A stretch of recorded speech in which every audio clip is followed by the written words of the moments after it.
해 주십시오. 89%의 노조원을 악마화하는 거 문제 있는 겁니다. 저의 뇌구조에 여기까지 하시고요. 어떤 저 이상이 마이크 있습니까? 끄세요.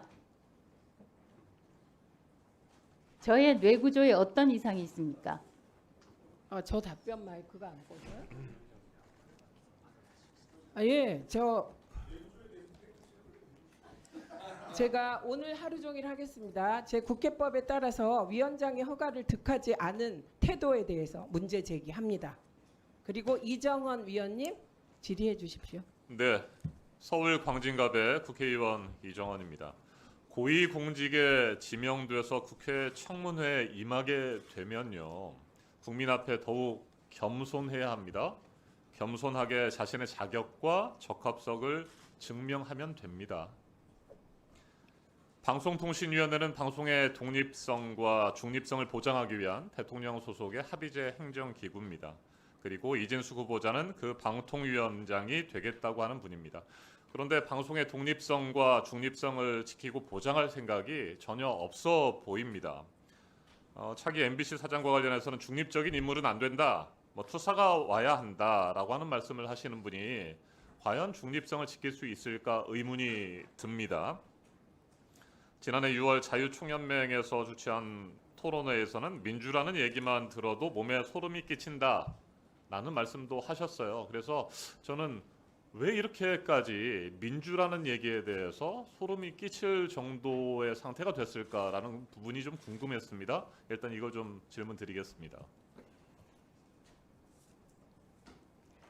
민주노총 다시 한번 말씀을 드리지만 저는 그 노동단체에 대해서는 아무런 감정을 가지고 있지 않습니다. 다만 제가 수차례 이야기한 대로 언론사 노조, 단일 노조의 근로자, 구성원의 근로 조건이나 복지에 대해서 개선을 위해서 노력하는 노조라면 모든 국민들이 이해하고 수긍하고 받아들일 텐데, 민주노총이라는 노동자의 정치 세력화를 원하는 그런 상급 기관에 소속이 되어 있어야만 하나, 네, 좋습니다. 거기에 그러니까 대해서 의구심을 가지다가 네, 그런 말을 하게 되었습니다. 그랬군요. 그러나 네네, 됐습니다. 민주노총에 대한 반감 때문에 민주라는 말만 들어도 소름이 끼친다라고 하는 그 말씀에 많은 국민들이 소름이 끼칩니다. 민주공화국 대한민국의 방송통신위원장을 맡으시겠다는 분이 과거에 그런 이야기를 했고, 그때는 자연인이었으니까 괜찮지 않느냐라고 하는 논리를 계속 주장하는 것들에 대해서 받아들이기가 참 힘듭니다. 지난 이틀 동안 저는 법인카드의 사적 유용 의혹이 끊임없이 제기되고 있는 부분에 대해서 문제를 제기했습니다. 그럼에도 불구하고 명확한 근거를 아직까지 제시하지 못하고 있습니다. 저희 청문위원들을 납득시키지 못하는 상황에서 우리 국민들도 도저히 이해할 수 없는 것 아니겠습니까? 이번에는 방송통신위원회 주요 현안에 대해서 좀 질문을 드리겠습니다.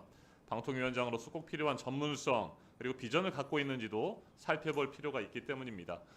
몇 차례 인앱 결제에 대해서 말씀을 해주셨는데 인앱 결제가 뭔지 설명 좀 해주시겠습니까? 통상 구글의 예를 들면 구글의 플레이스토어라는 게 있죠. 네. 그 애플리케이션이 있는데 그 애플리케이션 내부에서 결제를 하도록 돼 있습니다. 그걸 강제하는 것이 문제가 되는 거죠? 그렇죠. 수수료가 네. 30%인데 맞습니다. 단지 그 앱 자체 내부에서 결제하도록 강제되어 네, 있는, 그렇게 수수료를 30%까지 부과하게 되면 어떤 문제가 발생합니까? 앱 개발자들이 있겠죠. 네. 그러면 그 앱 개발자들이 구글 앱에 들어가게 되면 사실상 구글 앱에서만, 앱이 제시하는 결제 수단을 통해서만 결제를 하기 때문에 앱 개발자들은 상당히 손해를 보게 됩니다. 그렇죠. 그래서 모바일 서비스라든지 콘텐츠를 제공하는 사람들이 말씀하신 대로 30%의 수수료 부담을 지게 되고, 결국에는 그렇게 되면 관련 콘텐츠, 게임이라든지 웹툰, 음악 이런 것들을 소비하는 우리 국민들, 소비자들이 가격 인상에 대한 그 부담을 또 안게 되는 것 아니겠습니까? 그렇습니다. 그래서 이 부분에 대해서 강제하고 하는 부분들을 막아야 된다. 인앱 결제를 강제하는 것을 막아야 된다라고 해서 2021년에 국회 본회의에서 통과됐습니다. 국회에서 인앱 결제 강제 금지법 PPT 좀 보여주시겠습니까? 네.